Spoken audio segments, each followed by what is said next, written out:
Hey guys, TMax here. Welcome back to the channel and welcome back to this series that I'm doing on cultural observations that I've seen over the last 3 years that I've been writing down, and I finally decided to compile it and share it with you all.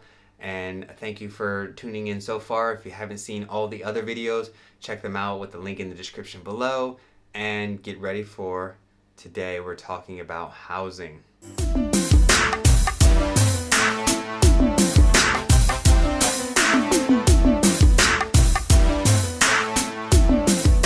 Beijing has the most expensive housing ever. And it's really weird because cost of living is not that high. So I lived in Belgium before, in Brussels, and I thought that the rent there was just astronomical, but cost of living was also astronomical. Beijing is cheap. Like, food is cheap, transportation is cheap, going out and hanging out with friends is cheap, cabs, everything, except rent. And rent is not like, oh, just a little high. It is super high. Like, it's the same price as Paris, New York, and London. And the quality is not good.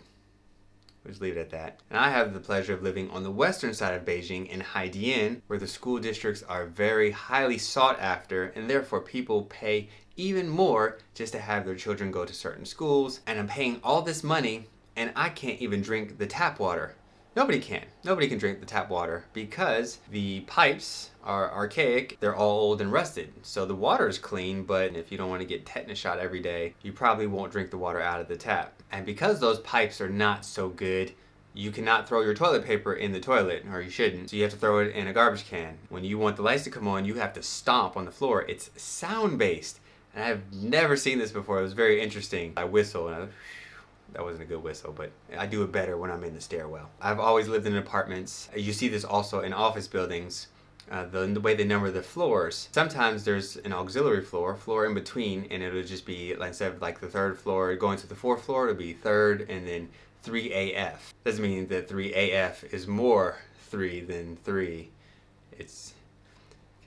And since I've lived here in Beijing, I've always rented with a company called Room. They usually have pretty nice furniture, and they're pretty clean and decent, and the agents are usually really helpful, and you can use the app.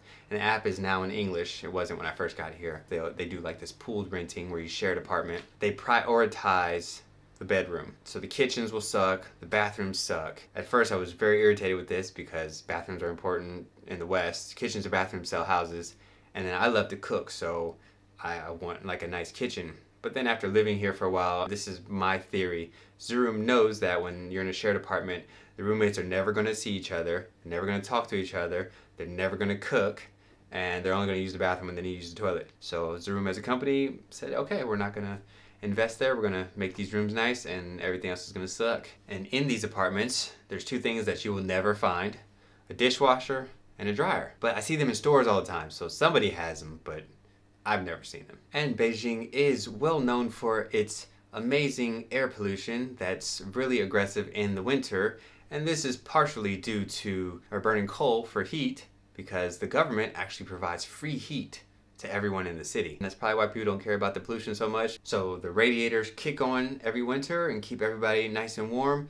I have actually not seen any houses with central heating and air. Up here is an air conditioner unit that's attached to one in the window that's outside. So for all you other expats out there, what have your housing experiences been like? Leave some comments down below. If you're new to the channel, remember to like, share, subscribe, comment, and come back for more.